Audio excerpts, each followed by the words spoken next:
My name is Peter Gibbons and I'm the Executive Vice President for the Global Supply Chain for Starbucks. So my duties involve making sure that everything that needs to be in the store every day is there, so the store manager and the baristas in the store can be successful serving our 60 million customers a week.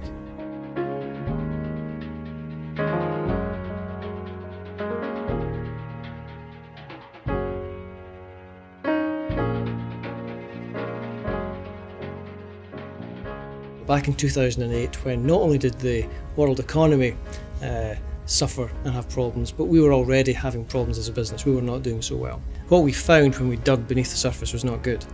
Our service into our stores was poor, it was awful. What we were paying for the value chain was too much. We insourced some activities in the last few years. Things that had been put outside, we have brought inside, because we need to be able to feel and understand how to run the value chain effectively. We do our own roasting. The high quality of our coffee has to be roasted a certain way. It's core to our entire business, therefore we have to control that.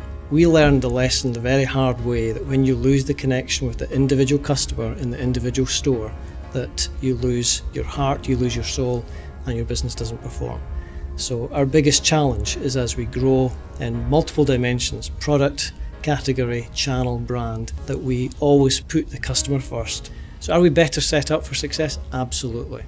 Is this easy? Absolutely not. The competitive environment in coffee has changed a lot in the last 2 or 3 years. Just in the last year, coffee itself has hit 30-year highs, and that is a challenge on one side.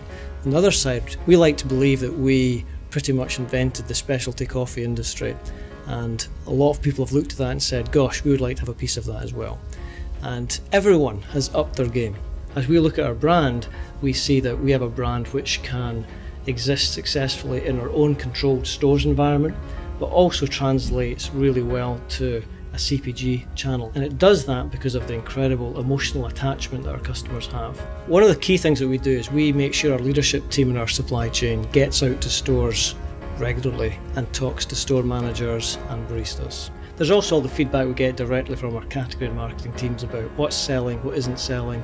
A great example, we've just had a fantastic success with our relaunched Frappuccino beverage. Some of the syrups we use, customers want that in other beverages. So being able to synthesize that data between category and marketing, store operations and the supply chain is essential. Are we performing a victory lap after 3 good years of turning the business into a different place? No, we're not.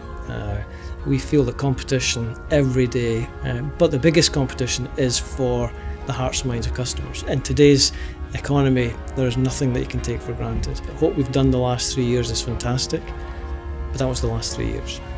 What we do the next 3 years is what counts. But it has to be built around the core principles of what our business stands for, and that's high quality coffee, fabulous service, fabulous customer experience. That emotional connection with customers is what differentiates us from other businesses. And if we don't maintain and feed that emotional connection, they will not be committed to coming to our store every day, as so many of them are.